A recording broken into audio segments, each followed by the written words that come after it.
दोस्तों, आज हम एक्सप्लेन करने वाले हैं हाल ही में आई वेब सीरीज ट्रायल को। इस सीरीज में काजोल लीड रोल में है और ये एक कोर्ट रूम ड्रामा सीरीज है जो आपको जरूर पसंद आएगी। इसलिए बिना समय गवाए एक्सप्लेनेशन शुरू करते हैं। दोस्तों, सीरीज की शुरुआत में टीवी पर एक न्यूज दिखाते हैं जिसमें राजीव, जो कि एक एडिशनल जज है, उन पर ब्राइब और सेक्सुअल फेवर लेने के जुर्म में गिरफ्तार होते हुए दिखाते हैं। राजीव का सेक्स वीडियो वायरल हो गया था जिससे उनकी और उसकी फैमिली की काफी बदनामी हो गई थी। राजीव अपनी फैमिली को गुड बाय करता है और जैसे ही अपनी वाइफ न्योनिका सेन गुप्ता के पास जाता है, वह राजीव को थप्पड़ मार देती है और पुलिस वाले राजीव को लेकर चले जाते हैं। अब न्योनिका सेन गुप्ता नए घर में शिफ्ट करती हैं क्योंकि गवर्नमेंट ने राजीव की सारी प्रॉपर्टी और बैंक बैलेंस सीज कर लिए थे। न्योनिका के सर पर काफी टेंशन आ गई थी क्योंकि उसके बच्चों की स्कूल की फीस पेंडिंग थी और उसके पास इनकम का कोई सोर्स भी नहीं था जिससे उनका घर चल सके। न्योनिका जब अपना सामान दूसरे घर में लगा रही थी, तब उसके घर में एलियस आता है जो कि राजीव का सबसे करीबी दोस्त है। वह न्योनिका से बोलता है कि तुम फिक्र मत करो, राजीव जल्द ही जेल से बाहर आ जाएगा और वह न्योनिका को एक जॉब भी ऑफर करता है। पर न्योनिका राजीव से काफी नाराज थी क्योंकि राजीव ने उसका ट्रस्ट तोड़ा था। न्योनिका कहती है कि वह राजीव को कभी माफ नहीं करेगी और उसे एक जॉब भी मिल गई है। अब अगले सीन में न्योनिका एक किसी एसोसिएट फर्म में जाती है जहां पर एक मीटिंग चल रही होती है। इस फर्म के 3 मालिक थे, किशोर आहूजा, मालिनी खन्ना और विशाल चौबे। मालिनी मीटिंग में सबको अलग अलग केस पर काम करने को कहती है और न्योनिका को बोलती है कि तुम पहले दिन 20 मिनट लेट आई हो और तुम मेरी छोटे मोटे केस में हेल्प करोगी। विशाल चौबे न्योनिका को उसका कैबिन दिखाता है और वह दोनों आपस में बातें करते हैं। तब हमें पता चलता है कि विशाल न्योनिका को पहले से ही जानता है और वह कॉलेज में एक साथ पढ़ते थे और एक दूसरे के काफी क्लोज भी थे। पर कुछ समय बाद वह दोनों अलग हो गए। न्योनिका अपने कैबिन में बैठी होती है, तब धीरज पासवान न्योनिका से मिलता है जो कि जूनियर लॉयर की पोस्ट पर आया था और न्योनिका भी सेम उसी पोस्ट में आई थी। धीरज न्योनिका से बोलता है कि मे द बेस्ट लॉयर विन। इतने में मालिनी वहाँ आती है और न्योनिका को अपने साथ ले जाती है। कार में वह न्योनिका को बोलती है कि उसे उनके फर्म के बिहाफ पर कोर्ट में जाकर केस की डेट आगे बढ़ानी होगी और जज मालिनी खन्ना का नाम सुनते ही केस की डेट आगे बढ़ा देगा। और जैसे न्योनिका कोर्ट पहुंचती है, ऑपोजिशन लॉयर कोर्ट से एक्यूज्ड की 1 हफ्ते की जुडिशियल कस्टडी मांगता है। जैसे न्योनिका मालिनी खन्ना का नाम लेती है, जज बोलता है कि यह तो कोई वैलिड रीजन नहीं है डेट आगे बढ़ाने का। न्योनिका फटाफट केस की फाइल देखती है और बोलती है कि ओपोजिशन ने कोर्ट से 1 हफ्ता मांगा था एविडेंस जुटाने के लिए।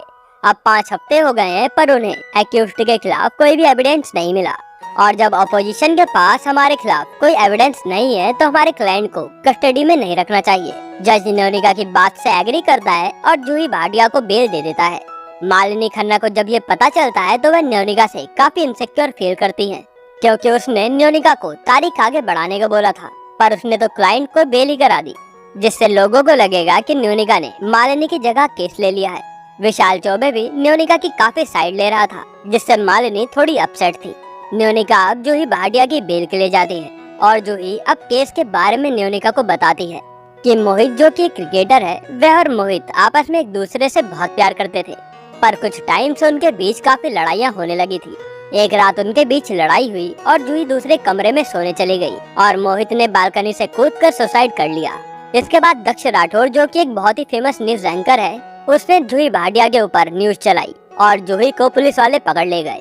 उसके बाद न्योनिका अब अपने घर पहुंचती है जहां उसकी बेटी अनन्या और अनायरा बताते हैं कि स्कूल में सब लोग उन्हें बुली करते हैं, जिससे उनको स्कूल में काफी दिक्कतें आ रही है। न्योनिका अपने बच्चों को समझाती है और बोलती है कि तुम्हें ये सब इग्नोर करना होगा, तभी हम अच्छे से रह पाएंगे। अब कोर्ट में ऑपोजिशन लॉयर पुलिस वाले को लाते हैं जो बोलता है कि हमने अपनी इन्वेस्टिगेशन करी, जिससे हमें पता चला कि जूही और मोहित के बीच काफी लड़ाइयाँ होने लगी थी। जूही मोहित से काफी महंगे महंगे गिफ्ट डिमांड करती थी, जिससे परेशान होकर मोहित ने सुसाइड कर लिया। और या फिर ऐसा भी हो सकता है कि जूही ने मोहित को धक्का देकर बालकनी से गिरा दिया। अब न्योनिका पुलिस वाले से क्वेश्चनिंग करती है कि मोहित के मर्डर के टाइम मोहित की बॉडी में अल्कोहल की मात्रा काफी ज्यादा थी ना, तो ये सुसाइड भी तो हो सकता है और जूही के खिलाफ तो अभी तक कोई सबूत भी नहीं है। आपने इस केस को सही से इन्वेस्टिगेशन नहीं किया होगा और न्यूज सुनकर एक कहानी बनाकर जूही को कल्प्रेट मान लिया। साथ ही न्योनिका कहती है कि आपने मोहित के फ्रेंड्स और उसके कोच पर शक नहीं किया, वह भी तो एक्यूज्ड हो सकते हैं। जज ये सुनकर पुलिस वालों की इन्वेस्टिगेशन में गलती मानते हैं और कोर्ट को अगली तारीख दे देते हैं। न्योनिका अब सना को मोहित के कोच के बारे में पूरी जानकारी निकालने को कहती है। अब इधर जूही भाटिया न्योनिका को सब कुछ सच बताती है कि मोहित का कोच अपने प्लेयर्स की परफॉर्मेंस के लिए कुछ ड्रग्स देता था, जिसकी वजह से उसके प्लेयर्स की परफॉर्मेंस काफी अच्छी होती थी और वह ड्रग्स 12 दिन में बॉडी से गायब हो जाते थे, जिससे वह ड्रग्स टेस्ट में नहीं आते थे। मगर जब मोहित ने ड्रग्स लिए तो उसका टेस्ट 3 दिन में शेड्यूल हो गया, जिससे वह काफी ज्यादा डर गया, क्योंकि अगर वह फंस गया तो उसकी पूरी लाइफ खराब हो जाएगी। इसकी वजह से मोहित ने सुसाइड कर लिया। विशाल चौबे न्योनिका के केस में उसकी हेल्प करने को कहता है और उसे ये भी बताता है कि वह और धीरज दोनों ही वहाँ पर 6 महीने के लिए जूनियर लॉयर की पोस्ट पर हैं और 6 महीने के बाद जिसकी परफॉर्मेंस अच्छी होगी वह वहीं रहेगा और दूसरा फर्म से निकल जाएगा। अब कोर्ट की डेट आती है और न्योनिका टकेश से क्रॉस एग्जामिनेशन करती है और बातों बातों में उससे सारे सच निकलवा लेती है, जिससे जज जूही भाटिया को बेगुनाह बरी कर देते हैं और टकेश के ऊपर कड़े एक्शन लेने का ऑर्डर देते हैं। न्योनिका अब अपने बच्चों के साथ प्रिंसिपल ऑफिस जाती है, जहाँ पर वह प्रिंसिपल को बोलती है कि अगर प्रिंसिपल ने उसके बच्चों के बुली होने पर कुछ एक्शन नहीं लिया तो वह उनके ऊपर केस कर देगी, जिससे पूरा केस टीवी पर आएगा और इससे स्कूल की रेपुटेशन खराब हो जाएगी। उसके बाद न्योनिका अपने पति राजीव से मिलने जाती है और उससे बोलती है कि वह उसे कभी माफ नहीं करेगी और ये पहला एपिसोड यहीं खत्म होता है। अब दोस्तों दूसरे एपिसोड की शुरुआत में राजीव न्योनिका को जेल से फोन करता है, पर न्योनिका राजीव को बिजी बोलकर फोन काट देती है। न्योनिका अब अपने ऑफिस जाती है, जहाँ विशाल और मोनिका आपस में बात करते हैं। अब फर्म की मीटिंग चल रही होती है, जहाँ मालिनी खन्ना अपने एम्प्लॉयज को बताती है कि उनकी फर्म का बिजनेस काफी स्लो चल रहा है, तो काम लाने की जिम्मेदारी सिर्फ डायरेक्टर की ही नहीं होती बल्कि उनके एम्प्लॉयज की भी है। और मीटिंग यहीं पर खत्म हो जाती है। फिर विशाल और मालिनी आपस में बात करते हैं और ऐसा लग रहा था कि मालिनी को न्योनिका से जलन हो रही है और विशाल न्योनिका की साइड ले रहा है। मालिनी बोलती है कि मुझे बस प्रॉफिट चाहिए और कुछ नहीं। अब स्कूल में पुलिस वाले आते हैं और एक बच्चे रजत को गिरफ्तार करके ले जाते हैं। रजत न्योनिका की बेटी अनन्या से बोलता है कि वह उसकी मॉम को कॉल करके उसे बचाने को कहे। अनन्या अपनी मॉम को कॉल करके सब कुछ बता देती है और फिर न्योनिका सना के साथ पुलिस स्टेशन पहुंच जाती है, जहां पर प्रदीप शिंदे को दिखाते हैं जो कि एक पुलिस वाला है और वह सना का काफी अच्छा दोस्त भी है। न्योनिका रजत के पास जाती है और उससे पूछती है कि बताओ क्या हुआ था। रजत बताता है कि उसके प्रिंसिपल ने उनके फोन ले लिए थे, तो उसके दोस्त और उसने प्लान बनाया कि वह चुपके से प्रिंसिपल ऑफिस जाएंगे और वहाँ से फोन ले लेंगे। तो वह रात को चुपके से प्रिंसिपल ऑफिस गए, तब इतने में वहाँ सिक्योरिटी गार्ड आ गया और वह वहाँ से भाग गया।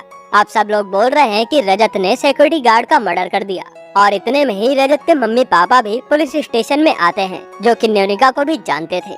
न्योनिका बोलती है कि वह रजत को कुछ नहीं होने देगी, पर रजत के पापा मना करते हैं कि वह उसका केस नहीं लड़ेगी।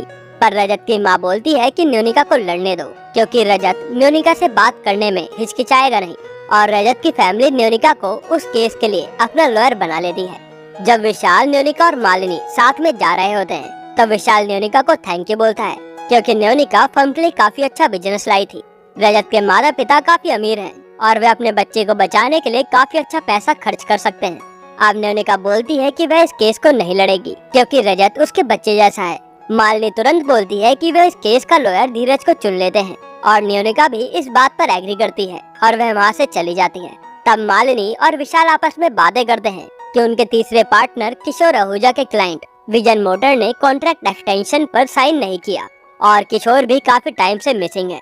अब धीरज न्योनिका के साथ कोर्ट में केस लड़ने जाता है, जहां आज धीरज लीड कर रहा है। पर फर्स्ट हियरिंग में ही धीरज ऑपोजिशन लॉयर से आर्गुमेंट में हार जाता है और रजत को पुलिस वाले अपनी कस्टडी में ले लेते हैं। रजत की मां न्योनिका से बोलती है कि उसने अपने पति के खिलाफ जाकर उसे केस दिया है। अगर रजत को कुछ भी हुआ तो उसके पति को लगेगा कि वह उसी की वजह से जेल गया है। न्योनिका बोलती है कि मुझ पर विश्वास रखो, मैं तुम्हारे बेटे को कुछ नहीं होने दूंगी। इधर विशाल चौबे विजन कंपनी के मालिक से मिलने जाता है, जहां विजन कंपनी का मालिक कॉन्ट्रैक्ट एक्सटेंड करने के लिए मना करता है। तब विशाल उसकी वाइफ और उसके लफड़े के बारे में बताता है कि अगर उसका और उसकी वाइफ का डिवोर्स हुआ तो उसकी आधी प्रॉपर्टी उसकी वाइफ लेकर चली जाएगी और अगर वह उनके साथ कॉन्ट्रैक्ट को एक्सटेंड करता है तो वह उसे बचा लेंगे और उसकी सिर्फ 10% प्रॉपर्टी ही जाएगी। विजन मोटर का मालिक विशाल की बात मान लेता है। अब इधर न्योनिका, सना और धीरज स्कूल में जाकर क्राइम सीन का मुआयना करते हैं। तब न्योनिका को पता चलता है कि तरुण शरद यादव का भांजा है, जो कि एक म्युनिसिपल कमिश्नर है। उसने अपने भांजे को बचाने के लिए सारा ब्लेम रजत के ऊपर डलवा दिया है। अब कोर्ट की डेट आती है और अपोजिशन लॉयर बोलती है कि मर्डर की रात को पुलिस ने तरुण यादव को स्कूल से 1 किलोमीटर दूर पकड़ा था, जहां तरुण ने बताया था कि उसके दोस्त ने सिक्योरिटी गार्ड को धक्का मार दिया है। अब इन्वेस्टिगेशन ऑफिसर को बुलाया जाता है, जो अपोजिशन लॉयर से मिला हुआ था। वह बोलता है कि रजत ने ही मर्डर किया है और ये तरुण ने बताया है। धीरज पुलिस वाले से पूछता है कि लड़के ने मर्डर के बारे में कब बताया, जब वह पुलिस स्टेशन में आया है ना, मतलब उसको नकली स्टोरी बनाने का टाइम मिल गया था। आप तरुण को कटघरे में बुलाते हैं, जो कि स्टेटमेंट देता है कि रजत ने ही सिक्योरिटी गार्ड को धक्का देकर मारा है और उसने ये सब अपनी आंखों से देखा है। ये सारी बात सुनकर रजत चौंक जाता है। अब जज नेक्स्ट हियरिंग अगले दिन रखते हैं। न्योनिका और सना उसी टाइम रात को क्राइम सीन पर जाते हैं, जहां उन्हें पता चलता है कि 9 से 9:15 के बीच वहां ग्राउंड पर पानी के फुहारे चलते हैं, जिससे ग्राउंड पूरा गीला हो जाता है और वहां पर नमी भी बन जाती है। अब अगले दिन न्योनिका जैसे ही कोर्ट पहुंचती है, शरद यादव न्योनिका को धमकाता है और उसे पीछे हटने को कहता है, पर न्योनिका उससे डरती नहीं है और केस लड़ती है। न्योनिका और धीरज अपने लिखे हुए क्वेश्चन कोर्ट में जमा करते हैं, क्योंकि तरुण एक माइनर था। अब जज तरुण से लिखे हुए सवाल पूछते हैं कि उसने रजत को धक्का देते हुए कब देखा था। तरुण बोलता है कि 9 बजे के आसपास, और उसने तुरंत पुलिस वाले के पास जाकर सब कुछ बता दिया था। लेकिन जब वह पुलिस वाले के पास पहुंचा तब वह भीगा हुआ नहीं था। फिर न्योनिका कोर्ट को एफिडेविट देती है, जिसमें ग्राउंड पर फुहारा चलने की बात लिखी थी। मतलब तरुण को भीगा हुआ होना चाहिए था, क्योंकि उस टाइम पर ग्राउंड पर फुहारे चल रहे होंगे। पर अभी उसने कहा कि वह भीगा हुआ नहीं था, मतलब कि तरुण झूठ बोल रहा है। असलियत में तरुण ने सिक्योरिटी गार्ड को धक्का दिया था, जिससे वह मर गया। और फिर ये बात कोर्ट में साबित हो जाती है और रजत बाइज्जत बरी हो जाता है। रजत की मां न्योनिका को थैंक यू बोलती है और वहाँ से चली जाती है। मालिनी अब धीरज को केस जीतने की बधाई देती है, लेकिन असलियत में तो ये केस न्योनिका ने जितवाया था, पर धीरज ने सारा क्रेडिट खुद ले लिया था। अब सना के घर में इंस्पेक्टर प्रदीप शिंदे आता है और दोनों एक दूसरे को एकदम से किस करते हैं और इंटीमेट हो जाते हैं। इधर न्योनिका अब अपने पति राजीव के पास जेल में जाती है और न्योनिका राजीव को बताती है कि शरद यादव ने उसको धमकी दी है।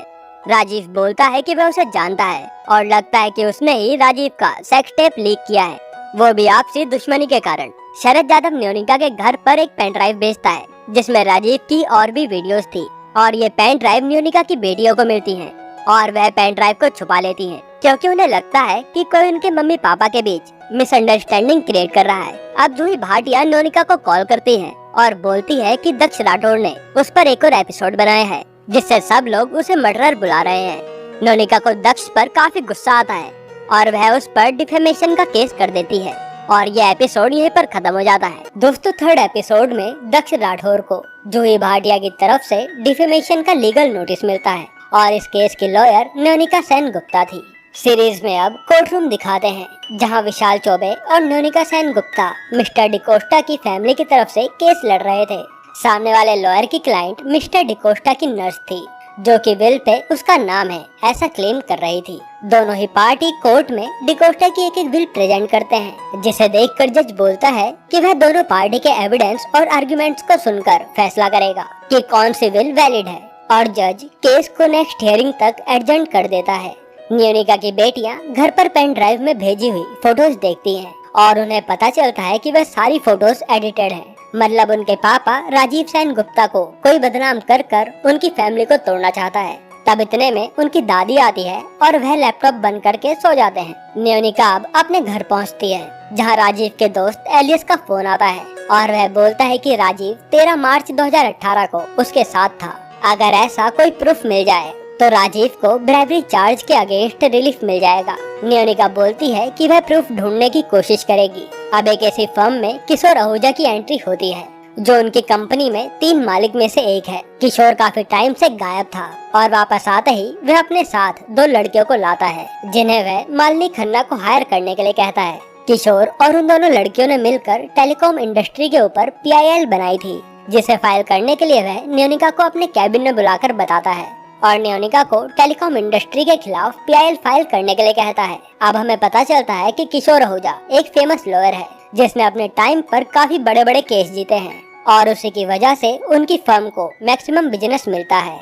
पर आजकल किशोर काफी चीजें भूलने लगा है और वह कोई आयुर्वेदिक मेडिसिन ले रहा है। मालिनी और विशाल आपस में बातें करते हैं और मालिनी विशाल को बोलती है, तुम किशोर से जलते हो है ना, और उसे नीचा दिखाना चाहते हो क्योंकि किशोर हमेशा मालिनी की साइड लेता है। विशाल बोलता है, तुम गलत समझ रही हो, किशोर हमारा मेंटर है, वह उसके बारे में ऐसा सोच ही नहीं सकता। न्योनिका अब 13 मई 2018 की सेलिब्रेशन की पिक्स, वीडियोस और नेकलेस की रिसिप्ट एलियास को प्रूफ के रूप में भेज देती है, जिससे उसका पति जल्द से जल्द जेल से छूट जाए क्योंकि न्योनिका अपनी फैमिली को कंप्लीट करना चाहती थी, वो भी अपने बच्चों के लिए। उसके बाद राजीव की माँ राजीव के बच्चों को जेल में उनके पापा से मिलाने ले जाती है क्योंकि उस दिन राजीव का जन्मदिन था।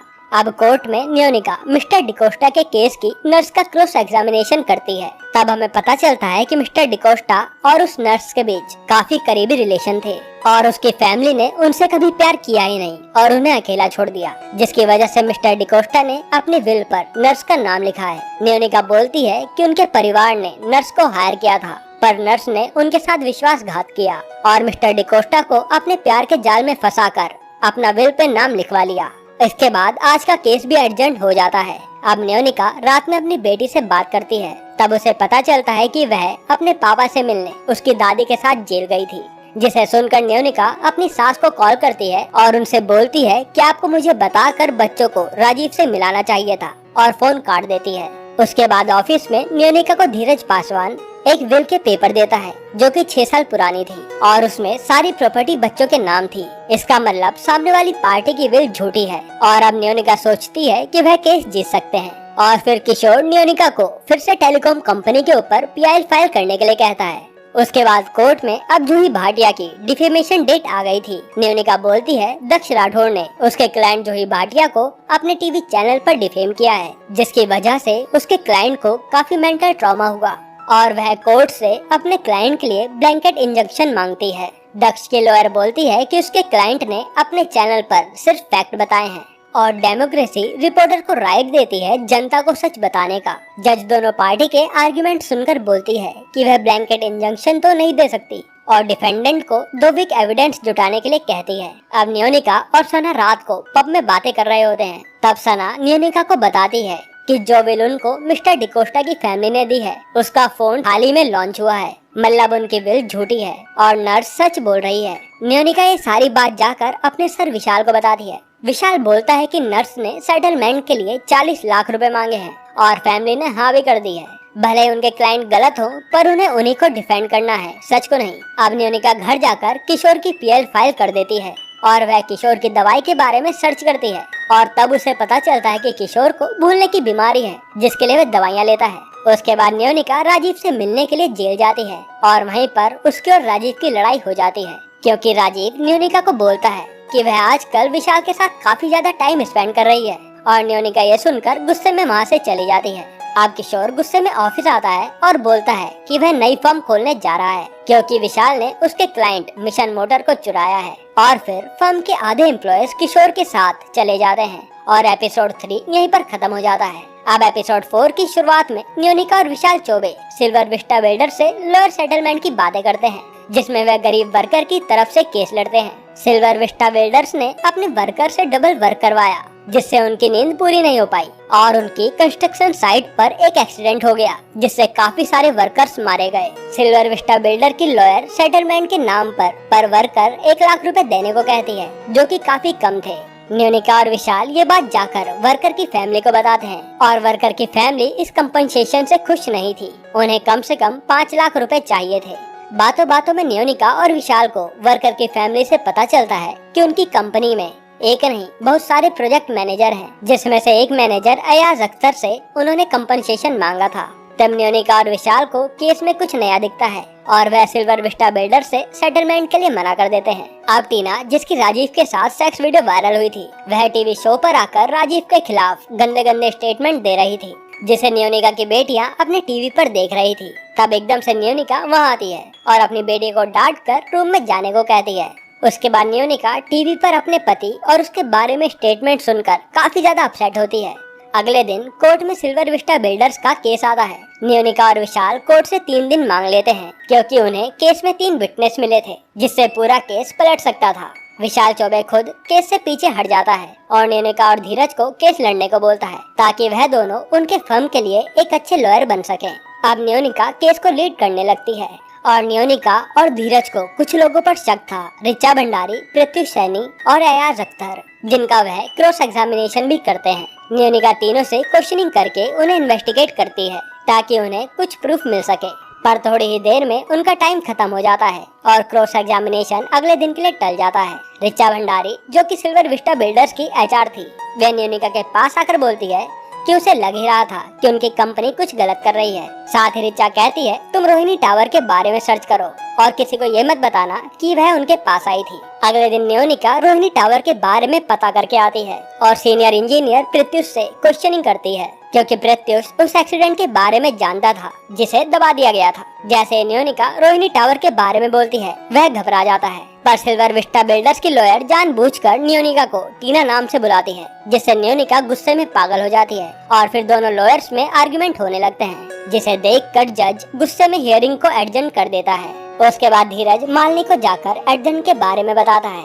और इससे मालिनी सारा फोर्ट नियोनिका को बताती है, क्योंकि वह नियोनिका से जलती थी। पर विशाल नियोनिका की साइड लेता है और बात खत्म कर देता है। अब राजीव का दोस्त टीना के पास जाकर उसे धमकाता है कि वह राजीव और उसकी फैमिली के खिलाफ गलत बोलना छोड़ दे और वह ये शो भी छोड़ दे, नहीं तो वह उसके लवर गैंगस्टर को सब कुछ बता देगा जो उसे नहीं छोड़ेगा। और साथ ही वह टीना से एक माफी का वीडियो बनवाकर नियोनिका को भिजवाता है, जिससे नियोनिका का राजीव के प्रति गुस्सा कम हो जाए। अब विशाल और नियोनिका पता लगा लेते हैं कि ऋचा भंडारी और प्रत्युष के बीच चक्कर चल रहा है और उसको पता था कि बिल्डिंग में काम सही नहीं चल रहा है, लेकिन वह चुप रहा। नियोनिका अब ऋचा भंडारी से मिलती है और उसको अपना विटनेस बनकर सच बोलने के लिए कहती है, क्योंकि उनको और कुछ सबूत नहीं मिल रहे थे। नियोनिका उसे सारी इन्वेस्टिगेशन बताती है। तब ऋचा भंडारी बोलती है कि आपने तो मेरी सारी पर्सनल लाइफ के बारे में पता लगा लिया, लेकिन आप प्लीज मुझे फंसाना मत, नहीं तो मेरी जॉब चली जाएगी। अब कोर्ट की हियरिंग आती है, जहाँ नियोनिका के पास कोई और चारा नहीं था ऋचा भंडारी के क्रॉस एग्जामिनेशन के अलावा। विशाल चौबे ऋचा भंडारी को कटघरे में बुलाता है और नियोनिका को ना चाहकर भी ऋचा भंडारी के मुंह से सच निकलवाना पड़ता है, नहीं तो उन गरीब वर्कर की फैमिली सरवाइव नहीं कर पाएंगी। और फिर सच सबके सामने आ जाता है और नियोनिका और विशाल सिल्वर विस्टा बिल्डर से कंपनसेशन में 10 लाख रुपए पर worker family with return apiology और एक फ्लैट पर वर्कर की फैमिली के लिए मांगते हैं। अब नियोनिका राजीव के पास जाती है, जहाँ राजीव को वह अपने हाथ के बने लड्डू खिलाती है। जैसे ही नियोनिका अपने पति से मिलकर बाहर आती है,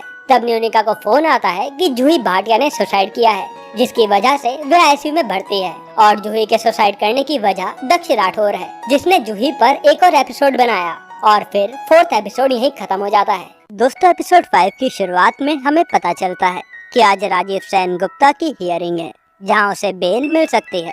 अब धीरज पासवान एक लड़की के साथ पब में होता है। तब विशाल चौबे धीरज को फोन करके फटाफट ऑफिस बुलाता है। अब हमें क्राइम सीन दिखाते हैं, जहां पूजा नाम की एक मेड को किसी ने बड़ी बेरहमी से मारकर हत्या कर दी थी। उसके चेहरे पर नोकीली चीज के हमले के निशान थे। आनंद और उसकी वाइफ तनुजा मालिनी और चौबे की फर्म में आए थे, क्योंकि उनके फंसने के पूरे चांसेस थे और रूम में कोई भी चोरी के निशान नहीं थे, जिससे पता चले कि रूम में कोई आया था या नहीं। इसलिए आनंद और उसकी वाइफ को लगा कि पुलिस का सारा शक उन्हीं पर जाएगा, इसलिए उन्होंने मालिनी और चौबे के पास आकर उन्हें अपने अलग अलग लॉयर चुने, क्योंकि वह खुद को डिफेंड करना चाहते थे। तनुजा ने मालिनी को चुना और आनंद ने विशाल चौबे को। अब इससे फर्म का डबल फायदा होगा और आनंद और तनुजा भी खुद को बचा पाएंगे। आनंद मालिनी और उसकी टीम को बताता है कि वह बाहर मूवी देखने गया था। उसने अपनी मेड पूजा को बोला था कि उसकी वाइफ लेट आएगी तो बच्चों का ध्यान रखे। फिर वह बोलता है कि उसने कुछ नहीं किया, पर धीरज बोलता है कुछ नहीं किया, सीधा मेड को ही मार दिया। अब पुलिस वालों का कॉल आता है और वे आनंद को पुलिस स्टेशन बुलाते हैं। गाड़ी में विशाल चौबे आनंद से पूछता है कि तुम सच बताओ, कुछ छुपा तो नहीं रहे। पुलिस स्टेशन में लकीली आनंद को रिमांड में नहीं लेते, पर विशाल आनंद को बोलता है कि उसे पुलिस कभी भी अरेस्ट कर सकती है, तो हमें जल्दी केस को सॉल्व करना होगा।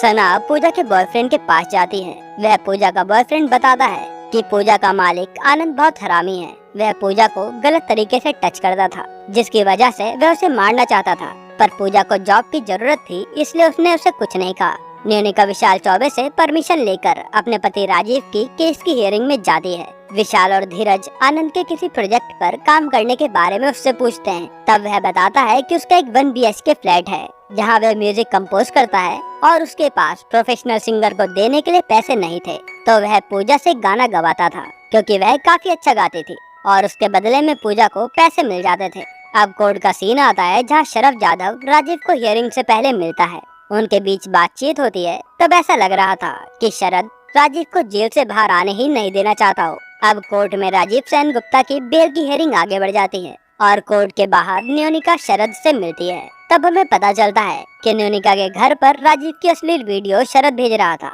जो बार बार राजीव की बेटियां छुपा देती थी। और इधर पूजा का मर्डर केस काफी पेचीदा हो रहा था। तब सना को पता चलता है कि पूजा प्रेग्नेंट थी और उसने अबॉर्शन करवाया था। मालिनी आनंद से पूजा को प्रेग्नेंट करने की बात करती है। आनंद बोलता है कि वह पूजा को प्रेग्नेंट कर ही नहीं सकता था क्योंकि 3 साल पहले उसने ऑपरेशन कराया है, जिसके बाद वह पापा नहीं बन सकता। अब सना पूजा के बॉयफ्रेंड के पास जाती है और पूछती है, तुम्हें पता था कि पूजा प्रेग्नेंट है? तब पूजा का बॉयफ्रेंड झूठ बोलता है कि आनंद ने पूजा का रेप किया और फिर उसने पूजा को एबॉर्शन के लिए फोर्स किया और उसे जान से मार दिया। पूजा के बॉयफ्रेंड के हाथ में सना रिंग देखती है और पूजा के फेस पर भी नोकीली चीज से चोट के निशान थे। मतलब पूजा के बॉयफ्रेंड ने ही उसको मारा है। इधर प्रदीप अपनी टीम के साथ आनंद को अरेस्ट करने आता है। सना प्रदीप को सच बताती है और पुलिस पूजा के बॉयफ्रेंड से सच गुलवा लेती है। अब न्योनिका और विशाल आपस में बात करते हैं कि पूजा के बॉयफ्रेंड को पूजा के अबॉर्शन के बारे में पता चल गया था और उसे ये भी पता चला था कि पूजा का उसके बॉस आनंद के साथ चक्कर चल रहा है, तो गुस्से में आकर उसने पूजा को मार दिया। अब राजीव का लॉयर कोर्ट में काफी अच्छी दलीलें देकर राजीव को फाइनली बेल दिलवा देता है। राजीव अब घर आकर अपनी फैमिली के साथ लंच करता है और रात को अपनी वाइफ के पास सोने जाता है, तो न्योनिका गुस्से में उसे मना कर देती है, जिसके बाद एपिसोड 5 यहीं खत्म होता है। अब एपिसोड 6 में घर में न्योनिका राजीव से काफी नाराज थी और विशाल चौबे के साथ केस के लिए केरला चली जाती है। इधर सना इंस्पेक्टर प्रदीप शिंदे को इग्नोर करने लगी थी। केरला में जाकर न्योनिका और विशाल रोज नाम की लेडी की तरफ से केस लड़ते हैं, जहां रोज को प्रेगनेंसी में काफी कॉम्प्लिकेशंस आ गई थी, जिसके कारण अगर उसका ऑपरेशन नहीं हुआ तो रोज का बच्चा मर जाएगा। पर लाइफलाइन इंश्योरेंस वाले कॉन्ट्रैक्ट को वर्ड बोलकर ऑपरेशन के लिए क्लेम देने से मना कर देते हैं। जज दोनों लॉयर की आर्गुमेंट सुनने के बाद रोज की वीडियो कॉल पर टेस्टिमनी लेने को कहते हैं। इधर घर पर राजीव की बेटियां उसे अश्लील वीडियो की पेन ड्राइव के बारे में बताती हैं, जो कोई बार बार भेज रहा था और वह शरद जाधव था। अगले दिन लाइफलाइन कंपनी रोज से वीडियो कॉल पर सवाल जवाब पूछती है और कहती है, आप तो एक एनजीओ चलाते हैं ना, जहाँ पर आप लेडीज को एबॉर्शन करने के लिए बोलते हैं। तब रोज बोलती है कि हम सिर्फ रेप और डिसेबल महिलाओं को एबॉर्शन के लिए बोलते हैं, और वह भी स्पेशल केसेस में। अब जज 1 घंटे के बाद फैसला सुनाने को बोलते हैं और 1 घंटे के बाद लाइफलाइन कंपनी की लॉयर को कुछ ऐसे सबूत मिलते हैं जिससे ये पॉलिसी कैंसिल हो सकती है। रोज के हस्बैंड से पॉलिसी लेने से पहले कुछ सवाल पूछे गए थे कि उन्होंने 1 साल पहले कोई तंबाकू, सिगरेट, गुटखा कुछ खाया है या नहीं, तो उन्होंने मना किया। पर पॉलिसी के 1 मंथ पहले ही वह मनाली गए, जहां उन्होंने अपने दोस्तों के साथ सिगरेट पी और वह उनकी मनाली वाली फोटो में साफ दिखाई दे रही है। जज वह सब देखकर केस का फैसला लाइफलाइन कंपनी की तरफ देते हैं और विशाल और न्योनिका ये केस हार जाते हैं। विशाल रात में न्योनिका से बोलता है कि रोज का बच्चा अभी भी बच सकता है अगर राजीव लाइफलाइन कंपनी के चेयरमैन से बात करे, क्योंकि वह राजीव का दोस्त है। विशाल न्योनिका से फिर पास्ट के बारे में बातें करता है और फिर एकदम से न्योनिका को किस कर देता है, पर न्योनिका एकदम वहाँ से हटती है और अगली सुबह फ्लाइट लेकर घर चली जाती है। अगले सीन में धीरज और सना पब में बातें कर रहे होते हैं। तब प्रदीप शिंदे वहाँ आकर धीरज को गुस्से में थप्पड़ मारता है और सना को बाहर ले जाकर पूछता है कि तुम मेरे कॉल और मैसेज इग्नोर क्यों कर रही हो, तुमने मेरा इस्तेमाल किया है। तब सना गुस्से में बोलती है कि मैं तुमसे इमोशनली अटैच नहीं हूँ, तुम्हें तो कोई और मिल जाएगी, और उनका ये रिश्ता यही खत्म होता है। अब राजीव न्योनिका को घर में कॉलेज डेज की तरह ड्रिंक ऑफर करता है और न्योनिका से एक और चांस मांगता है। न्योनिका बोलती है कि मैं तुम पर विश्वास नहीं कर पाऊंगी। अगले दिन विशाल चौबे राजीव से बात करता है कि वह उसकी हेल्प करके एक बच्चे की जान बचा सकता है, बस उसे अपने दोस्त लाइफलाइन कंपनी के चेयरमैन को मनाना होगा। राजीव उनकी बात मान लेता है और अगले दिन रोज का ऑपरेशन होता है और उसका बच्चा बच जाता है। सना से अब शरद जाधव बात करता है कि उसे राजीव के खिलाफ गवाही देनी होगी, क्योंकि जब राजीव का घोटाला हुआ था तब वह भी राजीव के साथ काम करती थी, नहीं तो वह सना को जेल करवा देगा। और एपिसोड 6 यहीं खत्म होता है। अब एपिसोड 7 की शुरुआत में न्योनिका जूही भाटिया की मॉम से मिलती है और बोलती है कि दक्ष राठौर के लॉयर ने सेटलमेंट करने को बोला है। अगर सेटलमेंट हो गया तो सारी दुनिया समझ जाएगी कि दक्ष राठौर गलत है। अब राजीव अपने लॉयर और एलियास से अपने केस की बात कर रहा होता है, जहां हमें पता चलता है कि ऑपोजिशन लॉयर के पास 3 विटनेस हैं। एक तो जोशी जी हैं, जो राजीव का अकाउंटेंट है, जिसके पास राजीव के ट्रांजैक्शन का पूरा लेजर है। दूसरा टीना है, जो कि राजीव के ऊपर sexual favour as a bribe का चार्ज लगा रही है। और तीसरा उनको अभी नहीं पता, जो कि सना शेख है। इधर ऑफिस में न्योनिका को जूही के केस से निकाल देते हैं। न्योनिका मालिनी से पूछती है कि तुमने मुझे केस से क्यों निकाला। तब मालिनी बोलती है कि तुम हमारी जूनियर हो, तुम हमें नहीं बताओगे कि हमें क्या करना है। वैसे ये डिसीजन विशाल ने लिया है। अब जूही की फैमिली के साथ दक्ष की लॉयर सेटलमेंट करती है। न्योनिका वहाँ सेटल में 5 करोड़ और साथ में उसके टीवी पर एक अपॉलॉजी मांगने को बोलती है। दक्ष की लॉयर बोलती है कि उन्हें पैसे तो मिल सकते हैं, पर अपॉलॉजी मुश्किल है।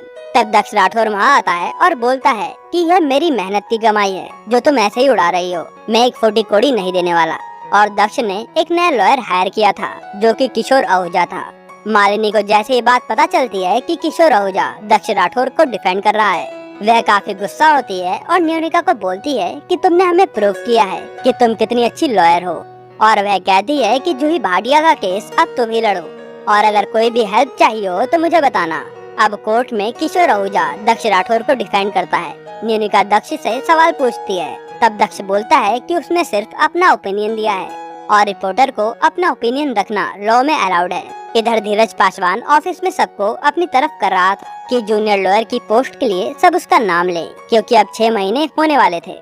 उसके बाद न्योनिका के घर पर न्यूज चलती है, जहां दक्ष राठौर न्योनिका और विशाल चौबे की वीडियो को दिखाकर बोलता है कि उनका अफेयर चल रहा है। वैसे दोस्तों, ये एक झूठ था, क्योंकि न्योनिका उस टाइम अपने केस की पूछताछ के लिए विशाल के साथ गई थी। राजीव ये न्यूज सुनकर काफी गुस्सा करता है। फिर उसे समझ आता है कि वह उनकी फैमिली को तोड़ने की कोशिश कर रहा है। अगले दिन न्योनिका जूही के केस के सिलसिले में उस लड़के को बुलाती है, जिसका पोस्ट दक्ष राठौर ने टीवी पर दिखाया था। न्योनिका बोलती है कि आपके चैनल वालों ने बिना पोस्ट को चेक किए कि वह सच है या नहीं, उसे अपने टीवी पर शेयर करके दिखा दिया, जिससे लोगों को जूही के प्रति गलत न्यूज मिली। पर जब उस लड़के ने अगली वीडियो शेयर की कि जूही बेगुनाह है, तब आपने वो वीडियो नहीं बनाया, क्योंकि आपके चैनल की टीआरपी गिर जाएगी। अब लंच ब्रेक होता है, जहां मालिनी न्योनिका को फोन पर बोलती है कि वह किशोर की हर बात पर ऑब्जेक्शन करे। लंच के बाद किशोर पोस्ट अपलोड करने वाले लड़के से सवाल करता है। तब न्योनिका किशोर की हर बात पर ऑब्जेक्ट करती है, जिससे किशोर एकदम से ब्लैंक हो जाता है और चीजें भूलने लगता है, क्योंकि उसे भूलने की बीमारी थी। फिर किशोर आहूजा मालिनी को गुस्से में उल्टा सीधा बोलता है और दोनों ही लॉयर अपना केस रेस्ट कर देते हैं। जज दोनों लॉयर की दलीलें सुनकर अपना फैसला सुनाता है कि दक्ष ने जो भी अपने चैनल पर दिखाया है वह डिफेमेशन है, और कंपनसेशन में दक्ष राठौर को 2 करोड़ रुपए देने और अपने चैनल पर अपॉलॉजी मांगनी होगी। उसके बाद न्योनिका को फोन आता है और उसे पता चलता है कि जूही भाटिया अब सर्वाइव नहीं कर पाई और उसकी मृत्यु हो गई। हॉस्पिटल में सना न्योनिका को बताती है कि वह राजीव के केस की विटनेस है और उसे गवाही देनी होगी, नहीं तो वह फंस जाएगी।